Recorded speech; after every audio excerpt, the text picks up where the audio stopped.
अरे बिंदु, आज घर में बहुत काम है। आज तुझे स्कूल जाने की जरूरत नहीं है। लेकिन दादी, आज तो स्कूल में मेरा टेस्ट है। अरे एक दिन स्कूल नहीं जाएगी तो ऐसी कौन सी तेरी कलेक्टर की पढ़ाई छूट जाएगी। वैसे भी मैं देख रही हूँ आजकल तो बड़ी भीड़ हो गई है।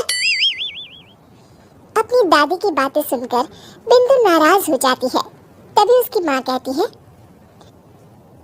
अरे बिंदु, इतनी छोटी बात पे मुंह फुलाने की क्या जरूरत है। दादी बिल्कुल सही कह रही हैं। लड़कियों को तो घर के काम काज सीखना चाहिए। अरे बहू, रमेश के लाड़ प्यार ने इसे बिगाड़ रखा है। कम से कम तू तो मेरी बात समझती है। अच्छा, मेरी पूजा का समय हो गया है, मैं पूजा करने जा रही हूँ। इतना कहकर रमेश की माँ वहाँ से चली जाती है। इस तरह बिंदु की दादी और माँ दोनों अक्सर उसे घर के कामों में ही उलझा कर रखते थे। कुछ दिनों के बाद राजू और बिंदु के 10वीं के रिजल्ट्स आते हैं। दोनों बच्चे दादी को अपना अपना रिपोर्ट कार्ड दिखाते हैं। शाबाश मेरे लाल, तू तो बड़े अच्छे नंबरों से पास हुआ है। तभी बिंदु कहती है, दादी मैं भी अच्छे नंबरों से पास हुई हूँ। रमेश की माँ बिंदु को अनदेखा करते हुए कहती है, हाँ हाँ ठीक है, अभी यहाँ खड़ी क्या कर रही है, सुन लिया मैंने, जाकर मेरे लिए चाय बना कर ले आ। बिंदु उदास होकर चाय बनाने किचन में चली जाती है। तभी राजू कहता है, दादी मैं क्रिकेट के कोचिंग सेंटर में एडमिशन लेना चाहता हूँ। अरे वाह राजू बेटा, ये तो तूने बड़ी अच्छी बात कही। तू कल ही अपना एडमिशन करा ले, जितनी भी फीस होगी मैं दे दूंगी। अरे एक दिन मेरा पोता विराट कोहली बनेगा। इस तरह अक्सर रमेश की माँ अपनी पोती बिंदु के साथ दुर्व्यवहार करती थी।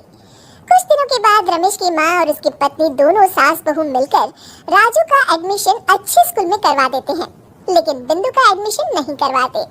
इस बात से नाराज होकर बिंदु अपनी दादी से कहती है, लेकिन दादी मुझे भी आगे की पढ़ाई करनी है। अरे क्या करेगी आगे की पढ़ाई लिखाई करके है?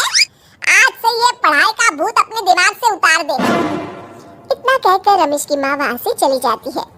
उस दिन के बाद से बिंदु की पढ़ाई हमेशा के लिए छूट जाती है और उसकी दादी उससे घर के सारे काम करवाना शुरू कर देती है।